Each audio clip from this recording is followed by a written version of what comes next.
Hello friends, welcome to GS career academy. आज है 26 अप्रैल 2022 और 26 अप्रैल के करंट अफेयर के सभी इंपॉर्टेंट क्वेश्चन और करंट अफेयर के सभी इंपॉर्टेंट फैक्ट को डिस्कस करने वाले हैं। इसके बाद कुछ स्टैटिक जीके के क्वेश्चन जो आपके आने वाली परीक्षाओं में पूछे जा सकते हैं और कल के करंट अफेयर को रिवाइज करेंगे। आज की पीडीएफ फाइल को आप हमारे टेलीग्राम चैनल से डाउनलोड कर सकते हैं। टेलीग्राम चैनल की लिंक इस वीडियो के डिस्क्रिप्शन में दी हुई है। तो चलिए देखते हैं आज का पहला करंट अफेयर।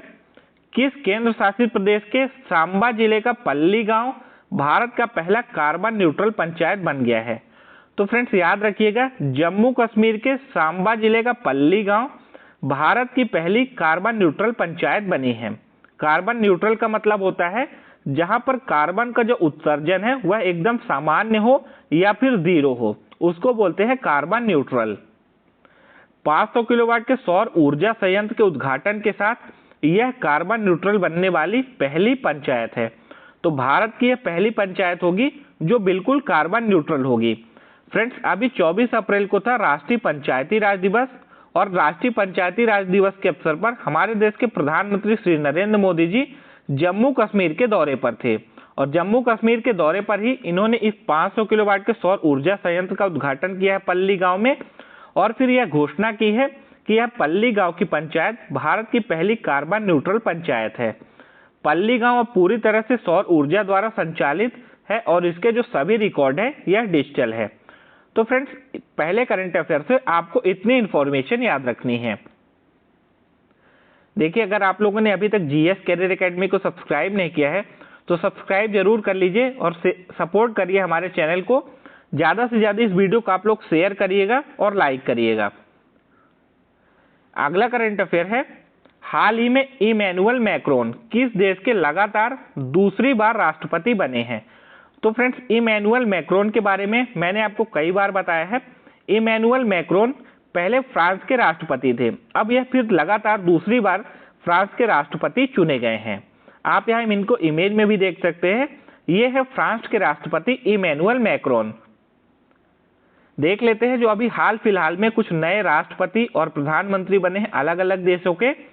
चिली देश के सबसे युवा राष्ट्रपति बने हैं गैब्रियल बोरिक।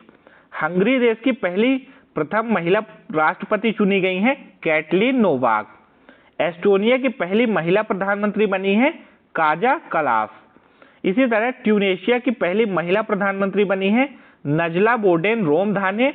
तुर्कमेनिस्तान के नए राष्ट्रपति बने हैं सरदार बर्डी मुखामेदेव।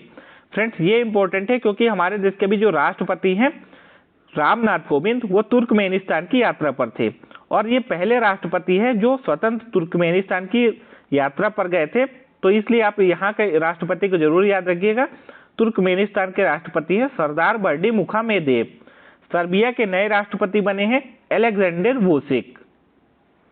अगला करंट अफेयर है, बच्चों में निमोनिया की शीघ्र पहचान और निदान सुनिश्चित करने के लिए सांस अभियान किसने शुरू किया है? तो अभी फ्रेंड्स, कर्नाटक राज्य की सरकार ने बच्चों में निमोनिया की शीघ्र पहचान और निदान को सुनिश्चित करने के लिए सांस अभियान को शुरू किया है। सांस का फुल फॉर्म ही आप लोग याद रखिएगा, social awareness and action to neutralise pneumonia successfully. और इस अभियान को शुरू किया गया है कर्नाटक राज्य में। अब कर्नाटक के पिछले एक महीने के जो लेटेस्ट करंट अफेयर है उसको देख लेते हैं। अभी उपराष्ट्रपति एम वेंकैया नायडू ने बेंगलुरु में खेलो इंडिया यूनिवर्सिटी गेम्स का उद्घाटन किया है।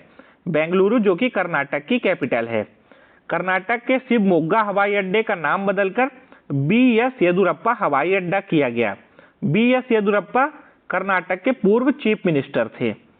राज्य सरकार ने कर्नाटक ब्रेन हेल्थ इनिशिएटिव की शुरुआत की है और जो ये ब्रेन हेल्थ इनिशिएटिव है इसके ब्रांड एम्बेसडर बने हैं भारतीय क्रिकेटर रॉबिन उथप्पा। देश की पहली गर्ल्स फुटबॉल एकेडमी को बेंगलुरु में स्थापित किया गया है। कर्नाटक राज्य की सरकार ने ट्रांसजेंडरों को पुलिस में 1% आरक्षण देने की घोषणा की है। राज्य ऊर्जा दक्षता सूचकांक में कर्नाटक राज्य प्रथम स्थान पर रहा है। इसी तरह आधिकारिक तौर पर राष्ट्रीय शिक्षा नीति 2020 लागू करने वाला भारत का पहला राज्य है। राष्ट्रीय शिक्षा नीति जो भारत की कब आई थी? ये 2020 में आई थी। इसको न्यू एजुकेशन पॉलिसी के नाम से भी जानते हैं। कर्नाटक को आप यहाँ मैप में देख सकते हैं। कर्नाटक जो कि भारत के साउथ में लोकेटेड है, इसका गठन हुआ था 1 नवंबर 1956 में। कर्नाटक में कुल 31 जिले हैं। यहाँ की राजधानी बेंगलुरु है। मुख्यमंत्री अभी बसवराज बोम्मई है। थावरचंद गहलोत कर्नाटक के राज्यपाल है और कन्नड़ कर्नाटक की आधिकारिक भाषा है। कर्नाटक में 2 टाइगर रिजर्व है, बिलीगिरी रंगनाथ टाइगर रिजर्व और दांडेली अंशी टाइगर रिजर्व। ये कई बार परीक्षाओं में पूछे गए हैं, तो इसको आप लोग याद रखिएगा। बिलीगिरी रंगनाथ टाइगर रिजर्व और दांडेली अंशी टाइगर रिजर्व, ये दोनों कहां पर है? कर्नाटक राज्य में। विश्व मलेरिया दिवस 2022 की थीम क्या है? तो फ्रेंड्स, अभी 25 अप्रैल को था विश्व मलेरिया दिवस। मलेरिया किसकी वजह से फैलता है? ये मच्छरों के काटने की वजह से फैलता है और भारत में हर वर्ष हजारों लोग मलेरिया की वजह से अपनी जान गंवाते हैं और इसीलिए विश्व मलेरिया दिवस को किसके द्वारा मनाया जाता है? WHO के द्वारा। 2008 में इसकी शुरुआत की गई थी मलेरिया के प्रति जागरूकता फैलाने के लिए और इस बार विश्व मलेरिया दिवस 2022 की थीम रखी गई है harness innovation to reduce the malaria disease burden and save lives. Hindi में समझ सकते हैं, मलेरिया रोग को कम करने और जीवन बचाने के लिए नवाचार का उपयोग करें। तो ये थीम थी इस बार विश्व मलेरिया दिवस 2022 की। इसको मनाया किसके द्वारा जाता है? WHO के द्वारा। WHO का हेडक्वार्टर कहां पर है? जेनेवा में। इसके प्रेजेंट टाइम में चीफ कौन है? Chairman Tedros Adhanom Ghebreyesus. अभी 1 अप्रैल को मनाया गया है उत्कल दिवस या फिर कह सकते हैं उड़ीसा दिवस। 1 अप्रैल को ही था RBI का स्थापना दिवस। 2 अप्रैल को अंतरराष्ट्रीय बाल पुस्तक दिवस। राष्ट्रीय समुद्री दिवस को 5 अप्रैल को मनाया गया। विश्व स्वास्थ्य दिवस, इसे 7 अप्रैल को मनाया गया। मानव अंतरिक्ष उड़ान का अंतरराष्ट्रीय दिवस, इसको 12 अप्रैल को मनाया गया। सियाचिन दिवस और अंतरराष्ट्रीय पगड़ी दिवस, ये 13 अप्रैल को मनाया गया। अंबेडकर जी की जयंती 14 अप्रैल को थी। इस बार 131वीं अंबेडकर जी की जयंती मनाई गई है। विश्व आवास दिवस, ये कब था? 16 अप्रैल को और 18 अप्रैल को मनाया गया है विश्व विरासत दिवस। तो ये सभी अप्रैल महीने में मनाए गए कुछ इंपॉर्टेंट डेज हैं जो आपके आने वाली परीक्षाओं में पूछे जा सकते हैं।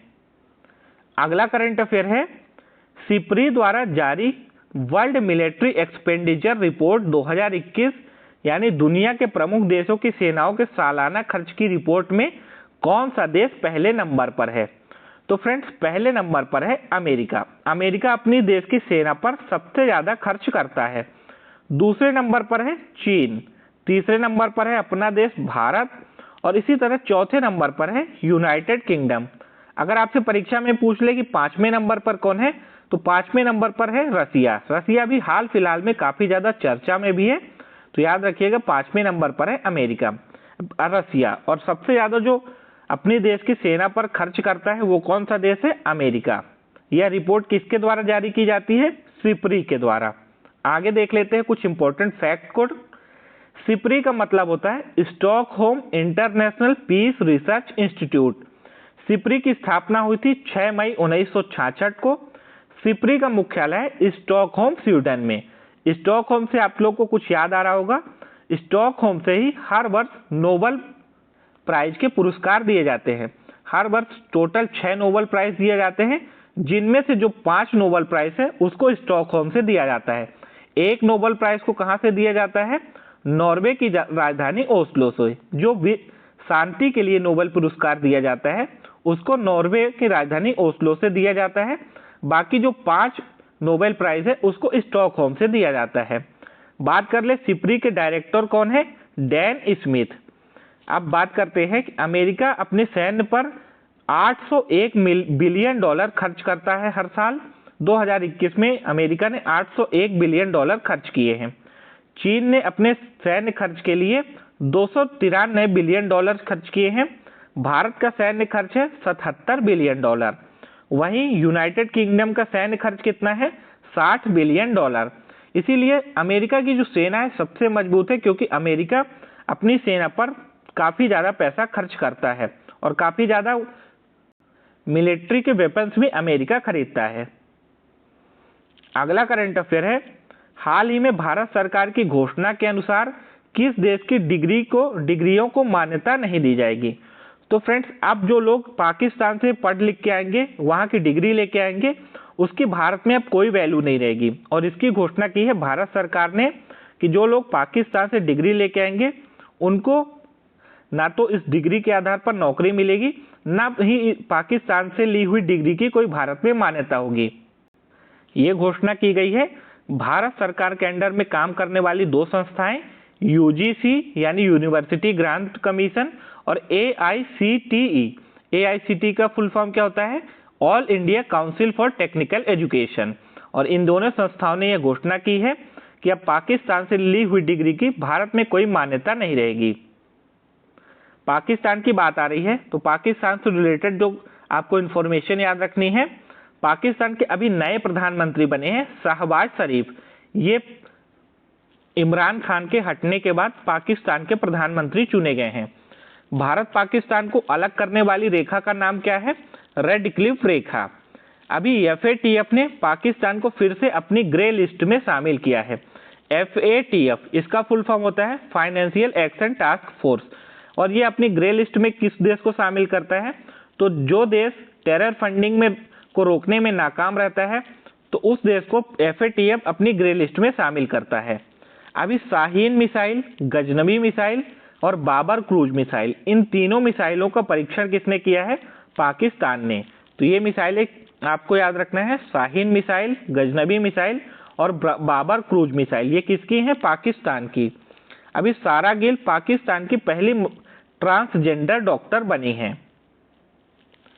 अगला करंट अफेयर है, महिला टी20 चैलेंज 2022 का आयोजन कहां किया जाएगा? तो इस बार महिला टी20 चैलेंज 2022 का आयोजन लखनऊ के एक आना स्टेडियम में किया जाएगा। एक आना स्टेडियम से एक फैक्ट आपको और याद रखना है कि एक आना स्टेडियम में ही अभी जो यूपी के नए मुख्यमंत्री बने हैं दूसरी बार, योगी आदित्यनाथ, उन्होंने अपनी शपथ ग्रहण समारोह भी एक आना स्टेडियम में की थी। तो यह भी आपसे परीक्षा में पूछा जा सकता है कि यूपी के सीएम योगी आदित्यनाथ की शपथ ग्रहण कहां पर हुई थी? लखनऊ के एक आना स्टेडियम में। जो आने वाली खेल प्रतियोगिताएं होने वाली हैं, फीफा विश्व कप 2022 कहां पर होगा? ये कतर में होगा। फीफा विश्व कप 2022 की जो स्पॉन्सरशिप मिली है, भारत की सबसे बड़ी एजुकेशन कंपनी है बायजूस, और बायजूस को ही फीफा विश्व कप 2022 की स्पॉन्सरशिप मिली है। आईसीसी मैच विश्व कप 2023 कहां पर होगा? तो आईसीसी जो 2023 का विश्व कप आयोजित होगा वह भारत में होगा। आईसीसी टी20 कप 2022 कहां पर आयोजित किया जाएगा? तो इस साल का टी20 विश्व कप ऑस्ट्रेलिया में होगा। समर ओलंपिक 2024 फ्रांस की राजधानी पेरिस में आयोजित होंगे। वहीं फीफा विश्व कप 2026 की मेजबानी मिली है अमेरिका, कनाडा और मैक्सिको को। अगला करंट अफेयर है, दूर दराज समुद्री क्षेत्रों में कार्गो जहाज ईंधन, विमानन ईंधन और ताजा पानी ले जाने में सक्षम आईसीजी यानी इंडियन कोस्ट गार्ड के नए पोत का नाम क्या है? तो इंडियन कोस्ट गार्ड का यह नया पोत है ऊर्जा प्रवाह। यह ऊर्जा प्रवाह नामक पोत दूर दराज समुद्री क्षेत्रों में कार्गो जहाज ईंधन, विमानन ईंधन और ताजा पानी ले जाने में सक्षम है। आप यहाँ इमेज में भी देख सकते हैं, यह है ऊर्जा प्रवाह नामक पोत जो कि इंडियन कोस्ट गार्ड का है। इंडियन कोस्ट गार्ड यानी भारतीय तट रक्षक बल, इसकी स्थापना हुई थी 1 फरवरी 1977 को। मुख्यालय नई दिल्ली में है। इंडियन कोस्ट गार्ड के महानिदेशक हैं Birendra Singh Pathania. Indian Coast Guard का आदर्श वाक्य है वयम रक्षामः यानी वी प्रोटेक्ट। अगला करंट अफेयर है, हाल ही में इंडिया आउट नामक भारत विरोधी अभियान किस देश में चलाया गया? तो अभी इंडिया आउट नामक यह भारत विरोधी अभियान मालदीव में चलाया गया। मालदीव में यह विरोध अभियान क्यों चला है? तो मालदीव के जो लोग हैं वह इस बात का विरोध कर रहे हैं कि जो भारत की सेना मालदीव में है तो वहां पे लोगों को भारत की सेना के वहां पे रहने से परेशानी है, और इसीलिए वहां के मालदीव के लोगों ने इंडिया आउट नामक भारत विरोधी अभियान अभी मालदीव में चलाया है। मालदीव को आप यहाँ पे मैप में भी देख सकते हैं, काफी छोटा सा देश है, एक टापू देश है मालदीव। मालदीव की राजधानी है माली। यहाँ के राष्ट्रपति है इब्राहिम मोहम्मद सोलेह। संसद का नाम है पीपुल्स मजलिस। मालदीव का राष्ट्रीय खेल है फुटबॉल। मालदीव की मुद्रा है रुपया।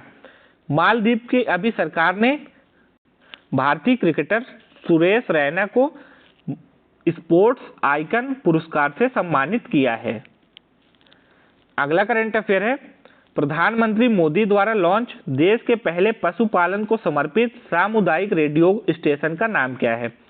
तो इस सामुदायिक रेडियो स्टेशन का नाम है दूधवाणी। और यह किसके लिए समर्पित है? देश के पशुपालन के लिए। फ्रेंड्स, अब करंट अफेयर के बाद कुछ स्टैटिक जीके के इंपॉर्टेंट क्वेश्चन को डिस्कस करते हैं। देव समाज के संस्थापक कौन थे? धरालू नायडू। नासिक किस नदी के किनारे स्थित है? गोदावरी नदी। भारत का दार्शनिक राष्ट्रपति किसे कहा जाता है? डॉक्टर सर्वपल्ली राधाकृष्णन को। भारत रत्न से सम्मानित होने वाली पहली संगीतकार कौन थी? Doctor MS. सुब्बालक्ष्मी। सन 1575 में इबादत खाना का निर्माण किसने करवाया था? अकबर के द्वारा इबादत खाना का निर्माण करवाया गया। हीमोग्लोबिन और क्रोमेटिन के निर्माण के लिए आवश्यक खनिज लवण कौन सा है? लौह यानी आयरन ओर। रास तनूरा तेल रिफाइनरी किस देश में स्थित है? ये सऊदी अरब में है। क्या नाम है इसका? रास तनूरा तेल रिफाइनरी। अंग्रेजों का पहला संघर्ष किस मुगल शासक से हुआ था? औरंगजेब। इल्बर्ट बिल विवाद का संबंध किससे है? लॉर्ड रिपन से। लोहागढ़ किला किसने बनवाया था? गुरु गोविंद सिंह ने। उरी पनबिजली परियोजना किस राज्य में है? जम्मू कश्मीर में। मुख भारत किस देश की गुप्तचर एजेंसी है? मिस्र की। सन 1938 में भारत विद्या भवन की स्थापना किसने की थी? के.एम. मुंशी ने। डीआरडीओ का defence institute of high altitude research कहाँ पर स्थित है? ये लद्दाख की राजधानी लेह में है। कल के करंट अफेयर को भी रिवाइज कर लेते हैं। 25 अप्रैल के करंट अफेयर में हमने डिस्कस किए थे कि 24 अप्रैल के दिन मनाया गया है राष्ट्रीय पंचायती राज दिवस। आईसीसी का महाप्रबंधक किसे नियुक्त किया गया है? पाकिस्तान के पूर्व क्रिकेटर वसीम खान को आईसीसी का जनरल मैनेजर बनाया गया है। किस संस्थान ने इलेक्ट्रिक वाहनों के लिए बैटरी स्वैपिंग नीति का मसौदा जारी किया है? नीति आयोग के द्वारा। अभी वर्ल्ड बैंक ने अफ्रीका के काले गेंडे को बचाने के लिए पहला वन्य जीव बॉन्ड जारी किया है। अभी मयंक लाल को Indo American chambers of commerce ने छठे उद्यमी नेतृत्व पुरस्कार 2022 से सम्मानित किया है। इंटरनेशनल डेयरी फेडरेशन द्वारा सितंबर 2022 में वर्ल्ड डेयरी समिट 2022 की मेजबानी मिली है अपने देश भारत को। हाल ही में टिकट प्रणाली के डिजिटलीकरण को बढ़ावा देने के लिए भारत की पहली डिजिटल बस सेवा का उद्घाटन कहां पर हुआ है? मुंबई में। कल आपके लिए 2 क्विज के क्वेश्चन थे। पहला था कंप्यूटर का जनक किसे कहा जाता है? तो याद रखिएगा आप लोग, और कई लोगों ने इसके आंसर भी सही दिए थे। कंप्यूटर का जनक चार्ल्स बाबेज को कहा जाता है। सापेक्षता का सिद्धांत यानी थ्योरी ऑफ रिलेटिविटी किसने दिया है? अल्बर्ट आइंस्टाइन ने। अब आज के करंट अफेयर की क्लास में 2 क्विज के क्वेश्चन आपके लिए हैं। पहला है, भारत के निम्नलिखित गवर्नर जनरलों में से किसने भारत में पहली रेलवे लाइन की शुरुआत की? Lord Ellenborough, lord Dalhousie, lord Elgin first या लॉर्ड कैनिंग ने। निम्नलिखित में से कौन सा जल मार्ग भारत को श्रीलंका से अलग करता है? 8 डिग्री चैनल, 10 डिग्री चैनल, पाक जल डमरू मध्य या डंकन पैसेज। तो इन दोनों क्वेश्चन के आंसर आपको देने हैं कमेंट बॉक्स में। अगर आपको आज की वीडियो अच्छी लगी हो, हेल्पफुल लगी हो, तो आप इस वीडियो को लाइक जरूर करिएगा और ज़्यादा से ज़्यादा लोगों तक इसको शेयर करिए। जिन लोगों ने अभी तक चैनल को सब्सक्राइब नहीं किया है तो सब्सक्राइब करके सपोर्ट करिए जीएस करियर एकेडमी को, जहां आपको बेस्ट करंट अफेयर के कंटेंट मिलेगा। मिलते हैं फिर एक नई वीडियो के साथ। तब तक के लिए आप सभी को जय हिंद, वंदे मातरम, टेक केयर।